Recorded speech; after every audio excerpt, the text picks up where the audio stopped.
আসসালামু আলাইকুম, স্বাগত জানাচ্ছি আরটিভি রাতের সংবাদে। পুরো সময় আপনাদের সঙ্গে আছি আমি ফাহমিদা সালাম। বিশ্বের অনেক দেশে জ্বালানি তেলের দাম বাড়লেও জনদুর্ভোগের কথা বিবেচনা করে দেশে এখনও তেলের দাম বাড়ানো হয়নি বলে জানিয়েছেন প্রধানমন্ত্রী তারেক রহমান।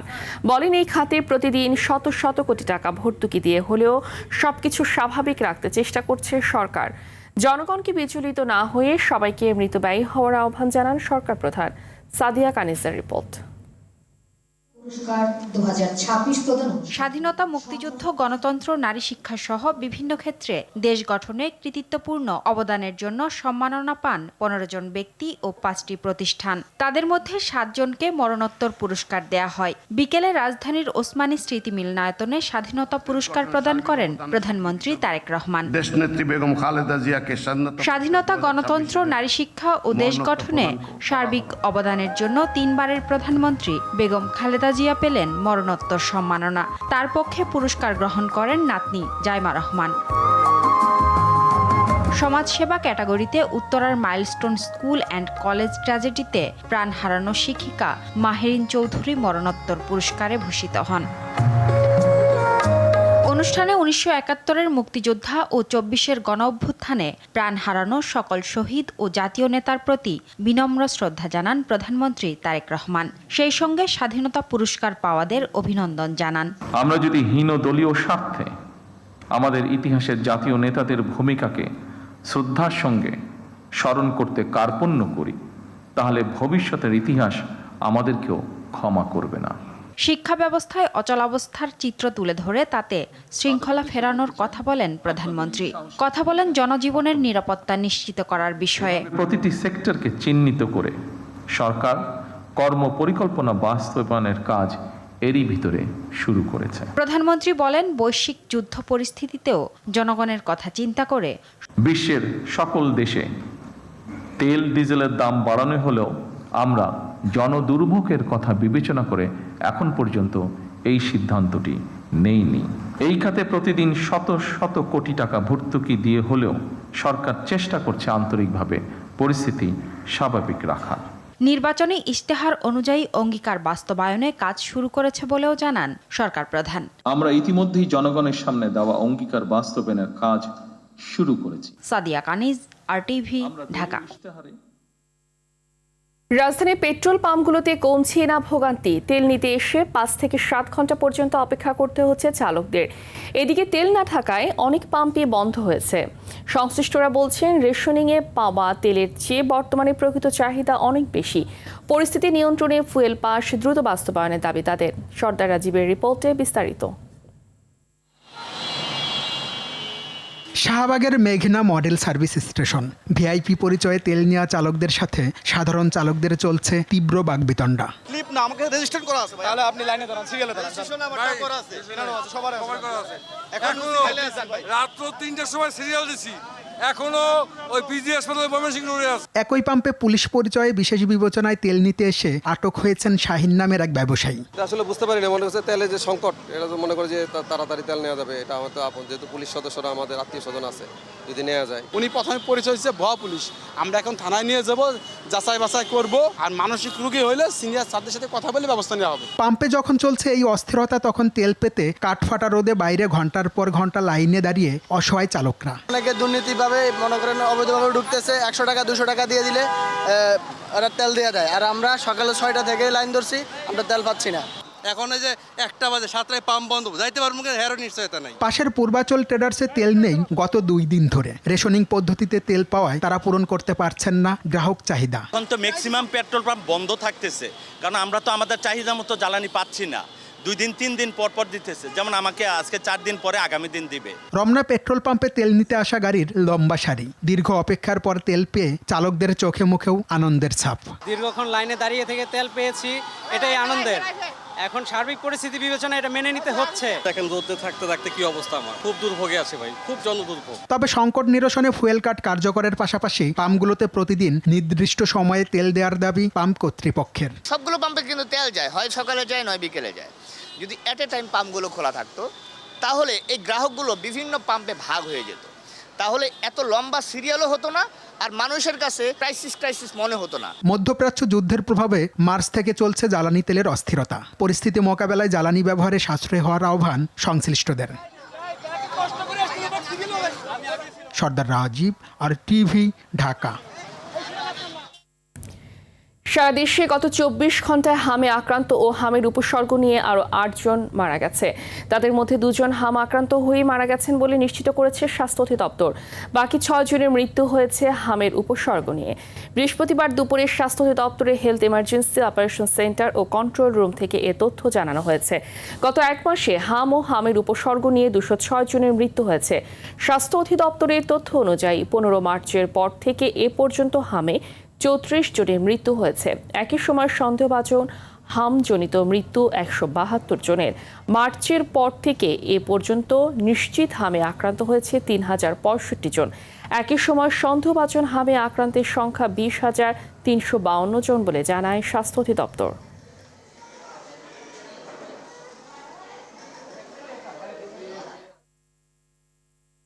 হামে আক্রান্ত ও উপসর্গ নিয়ে রাজশাহী মেডিকেলে চিকিৎসাধীন অবস্থায় আরও এক শিশুর মৃত্যু হয়েছে। এ নিয়ে হাসপাতালটিতে হামের উপসর্গে 51 জনের মৃত্যু হয়। কুমিল্লায় রায়হান নামে এক শিশু মৃত্যু হয়েছে। এদিকে ময়মনসিংহ মেডিকেল কলেজ হাসপাতালে নতুন করে হাম আক্রান্ত 33 শিশুকে ভর্তি করা হয়েছে। পটুয়াখালীতে হামের উপসর্গ নিয়ে 18 জন ভর্তি হয়েছে। ঝালকাঠিতে ক্রমেই বাড়ছে হামে আক্রান্ত রোগীর সংখ্যা। এছাড়া বরগুনায় নতুন করে আরও 33 জন হামে আক্রান্ত হয়েছে। জেলায় এখন পর্যন্ত হামে আক্রান্ত হয়ে 6 শিশুর মৃত্যু হয়েছে।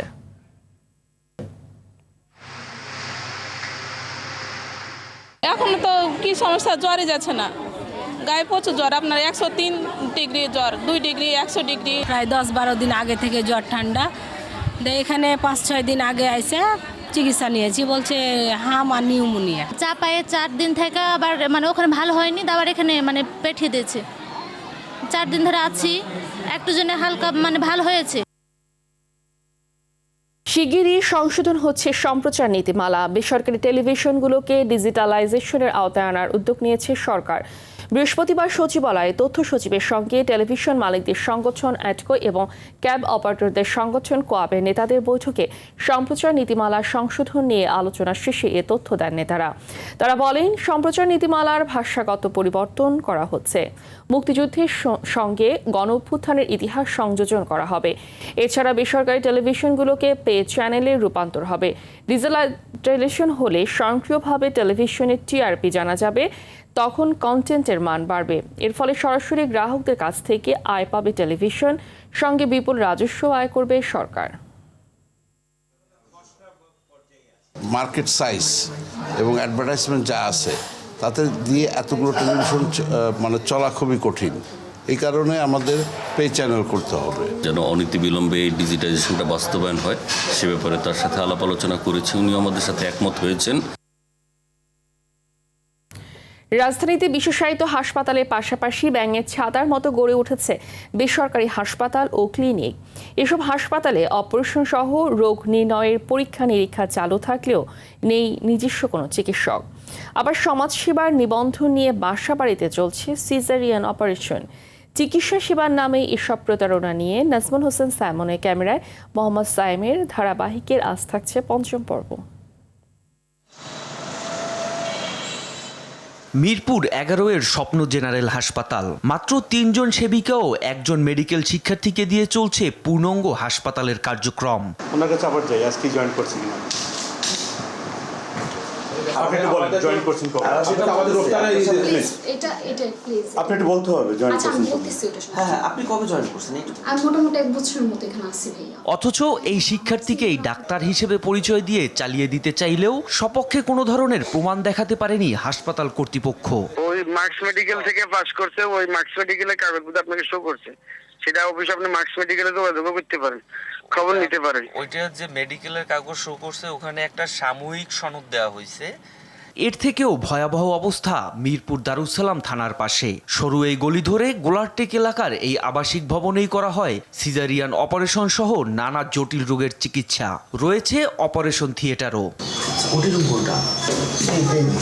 4টা বেড আছে। এটা হলো যে শুধু ডেলিভারি যদি হয়, নর্মাল ডেলিভারি হয়, তো ওইটা আমরা করি। স্থানীয়দের অভিযোগ, দালালের মাধ্যমে নিম্নবিত্ত নারীদের টার্গেট করে নিয়ে আসা হয় এই বাড়িতে। রোগী এলেই আসেন ডাক্তার। যে অপারেশন করে একজন ডাক্তার আসে, উনি কোন জায়গায় বসে ওখান থেকে আসে, রোগী আইলেই খবর পা উনি এই জায়গায় অপারেশন করে আবার চলে যায়। তাদের সাথে একটা বাজেট আছে, ওনারা কত দিব, ওনারা কত করে নিয়ে আসবে, ওই জায়গায় আবার এরা কন্ট্যাক্ট হয়, ওই একটা পার্সেন্টেজ আছে হিসাবে ওরা পা। স্বাস্থ্য অধিদপ্তর বলছে, হাসপাতাল পরিচালনায় মানতে হবে সরকারি নির্দেশনা। যে কোনো হাসপাতাল এবং ডায়াগনস্টিক হলেই থাকতে হবে, সেটা যেই বিভাগেরই হোক। একটা সাধারণ হাসপাতাল হলেই বিধি অনুযায়ী তাদের একজন প্যাথোলজিস্ট বা ল্যাব কনসালটেন্ট, একজন রেডিওলজি কনসালটেন্ট থাকতে হবে। স্বাস্থ্য অধিদপ্তরের অসাধুতায় চিকিৎসার নামে রোগীদের সাথে প্রতারণার ব্যবসা চালিয়ে যাচ্ছে একদল প্রতারক। প্রতি বছর নিবন্ধন নবায়ন করে এদের প্রশ্রয় দেওয়ার অভিযোগ খোদ স্বাস্থ্য অধিদপ্তরের দিকেই। মোহাম্মদ সায়েম, RTV, ঢাকা। ভেজাল যৌন উত্তেজক ওষুধ তৈরির আখড়ায় পরিণত হচ্ছে ঢাকার কেরানীগঞ্জ। সম্প্রতি RTVর অনুসন্ধানে উঠে আসে বাসাবাড়ির মধ্যে নোংরা অস্বাস্থ্যকর পরিবেশে হর্স পাওয়ার, জিনসিন, বনাজি হালুয়া সহ নানা প্রকার ভেজাল ওষুধ তৈরির ভয়াবহ চিত্র। চিকিৎসকরা বলছেন, সমস্যার সমাধান তো দূরের কথা, এসব ওষুধ সেবনে মৃত্যু পর্যন্ত ঘটতে পারে। কেরানীগঞ্জ থেকে রাজু আহমেদের পাঠানো তথ্যচিত্রে আরও জানাচ্ছেন আব্দুল হামিদ।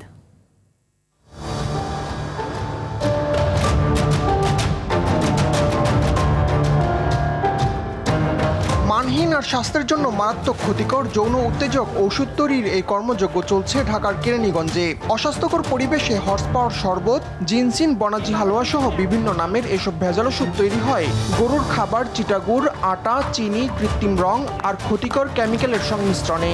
মিথ্যা কথা বলুন না, এখানে পড়ছি 2 বছর। যেটা ওষুধ বানাচ্ছেন আপনি খাবেন, গরুর চিটাগুড়। গরুর চিটাগুড় কি খাওয়া যায় না? উচিত লাগে যে সব রাস্তাঘাটে সবাই ব্যস্ত আছে, পেট চালানে লেগে পড়তেছে। কোনো রকম নিয়মকানুনের তোয়াক্কা না করে বাসাবাড়িতে তৈরি এসব পণ্য প্যাকেটজাত হয়ে চলে যায় দেশের খোলা বাজার, মুদি দোকান আর ফার্মেসিতে। প্রশাসনের চোখ ফাঁকি দিয়ে এই কার্যক্রম চলছে বলে জানান প্রতিবেশীরা। সরকারের পারমিশন লাগবে, কি বানাচ্ছে না বানাচ্ছে এটা তো দেখার বিষয়।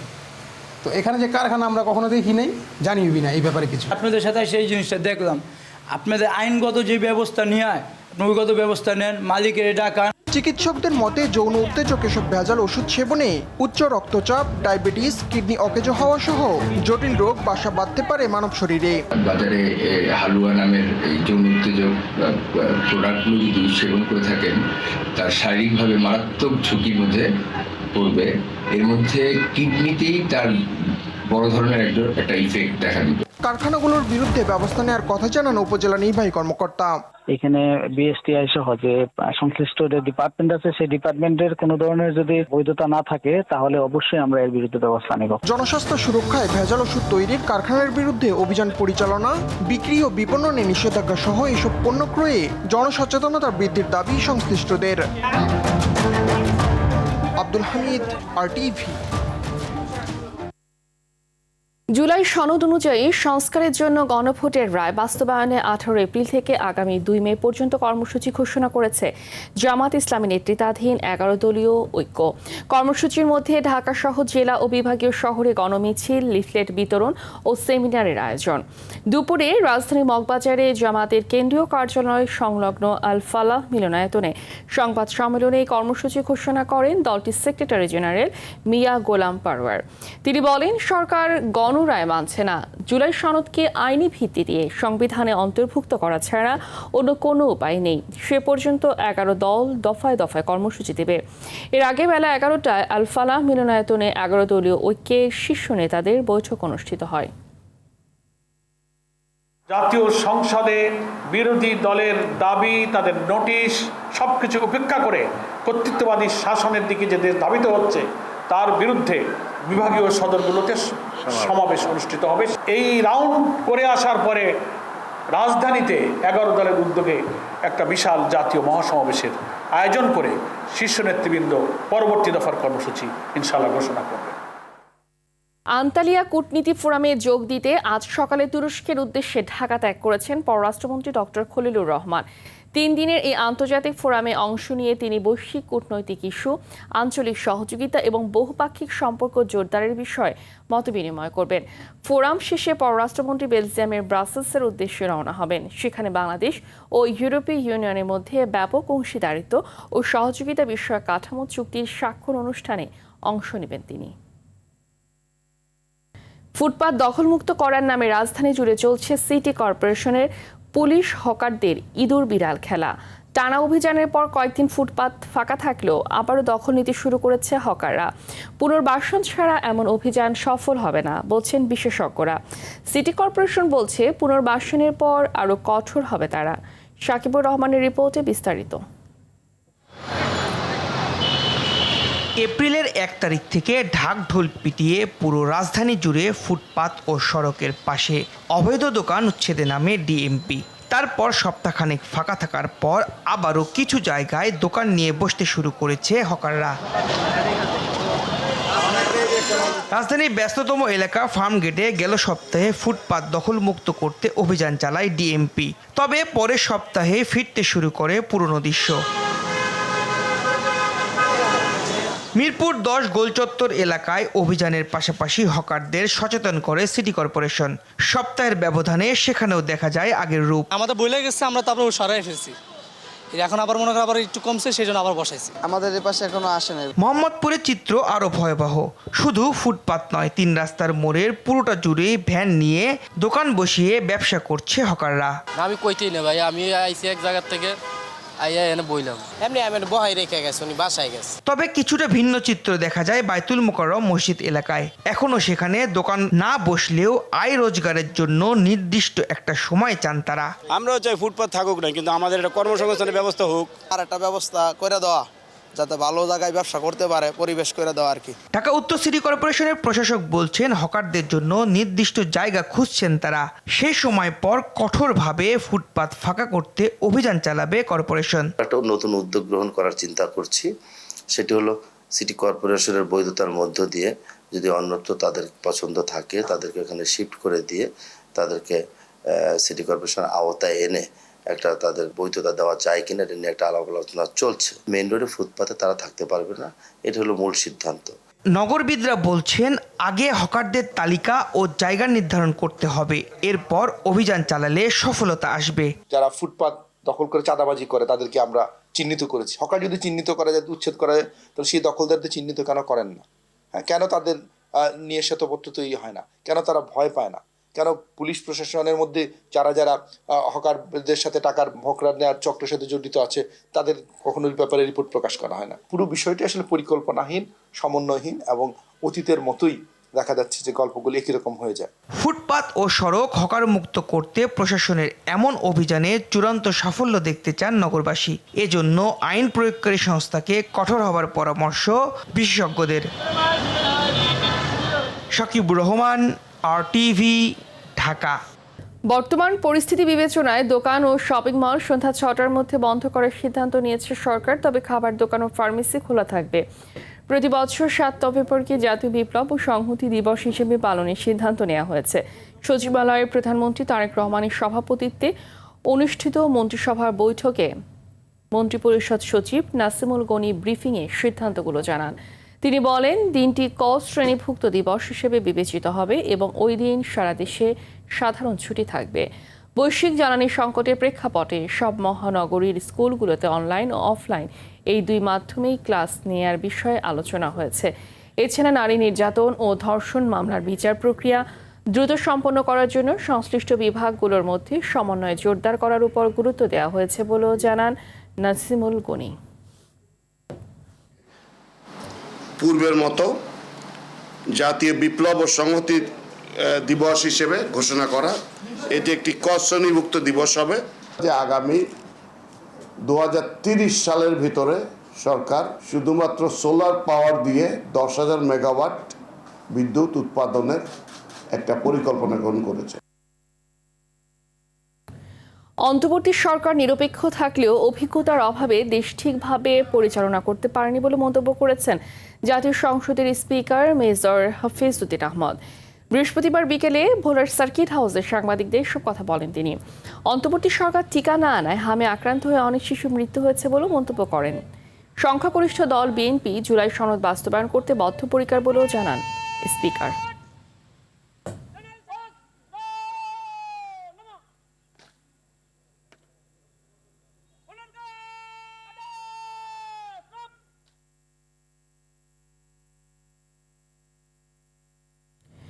দীর্ঘদিন দেশে কথা বলার স্বাধীনতা ছিল না এবং সত্য কথা বললে হামলা মামলার শিকার হতে হয়েছে বলে মন্তব্য করেছেন সমাজ কল্যাণ প্রতিমন্ত্রী ফারজানা শারমিন। রাজধানীর একটি হোটেলে আয়োজিত বাংলাদেশে জবাবদিহিতার জন্য CSO মিডিয়ার সহযোগিতা শীর্ষক জাতীয় সেমিনারে প্রধান অতিথির বক্তব্যে তিনি কথা বলেন। সেমিনারে বক্তারা বলেন, প্রান্তিক মানুষের কণ্ঠস্বর নীতি নির্ধারণীয় পর্যায়ে পৌঁছে দিতে CSO এবং গণমাধ্যমকে একযোগে কাজ করতে হবে।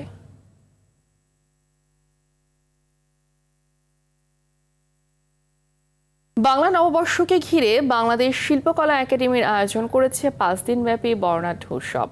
সংস্কৃতি বিষয়ক মন্ত্রণালয়ের সহযোগিতায় অনুষ্ঠিত এই আয়োজনের আজ ছিল 4র্থ দিন। সন্ধ্যায় জাতীয় নাট্যশালা মিলনায়তনে শিল্পকলা একাডেমির ক্ষুদ্র নৃগোষ্ঠী সেলের উদ্যোগে পরিবেশিত হয় মনোমুগ্ধকর সাংস্কৃতিক অনুষ্ঠান। প্রধান অতিথি হিসেবে উপস্থিত ছিলেন বিএনপি সিনিয়র যুগ্ম মহাসচিব ও প্রধানমন্ত্রীর রাজনৈতিক উপদেষ্টা রুহুল কবির রিজভী। অনুষ্ঠানে স্বাগত বক্তব্য রাখেন শিল্পকলা একাডেমি মহাপরিচালক শেখ রেজাউদ্দিন আহমদ। বাঙালির ঐতিহ্য ও সংস্কৃতির বর্ণিল এই মিলন মেলা চলবে 17 এপ্রিল পর্যন্ত।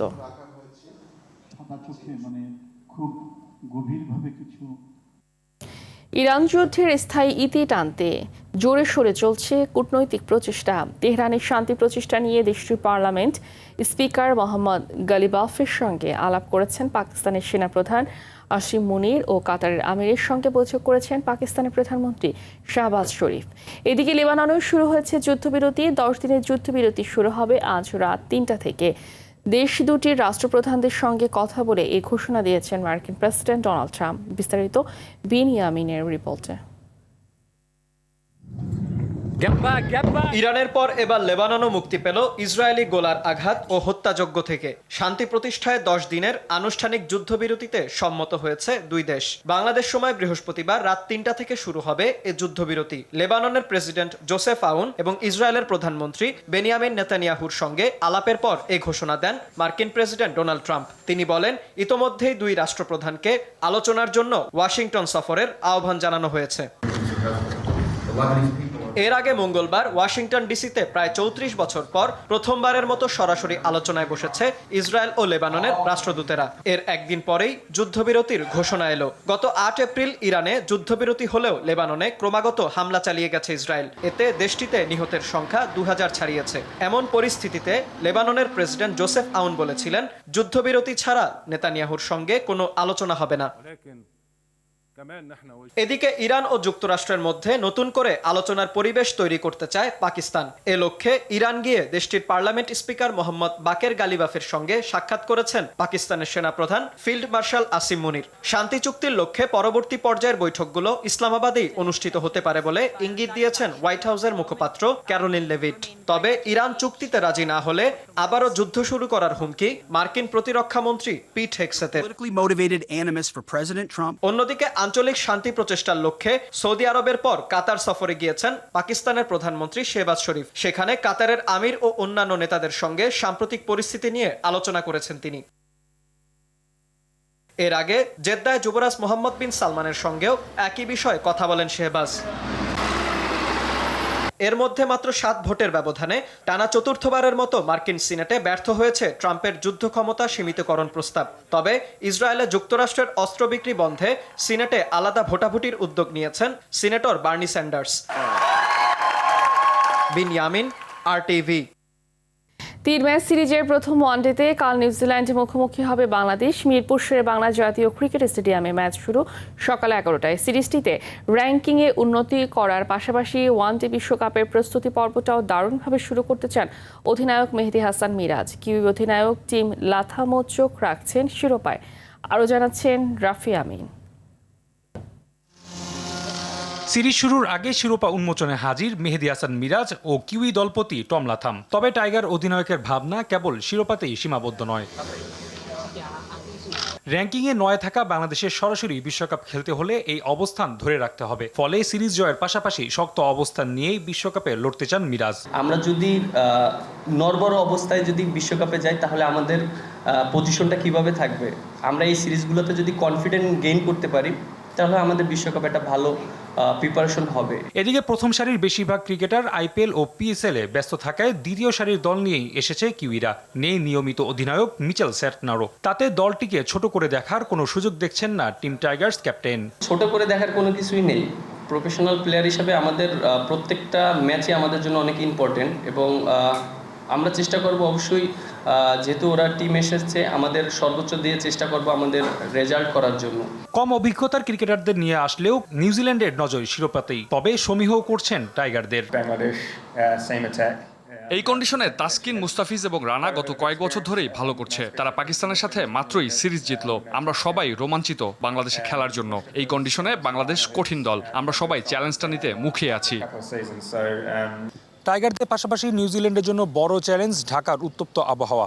7 থেকে 15 ডিগ্রি সেলসিয়াসে অনুশীলন করা কিউইরা এবার খেলবে 36 ডিগ্রি সেলসিয়াসে। সেটাকে কাজে লাগিয়ে বাংলাদেশ কেমন করে সেটাই এখন দেখার অপেক্ষা। সেটা বাংলা জাতীয় ক্রিকেট স্টেডিয়াম থেকে রাফি আমিদ, RTV, ঢাকা। রাতের সংবাদ এই পর্যন্তই। মধ্যরাতের সংবাদ রাত 1টায় দেখার আমন্ত্রণ রইল। ধন্যবাদ সবাইকে।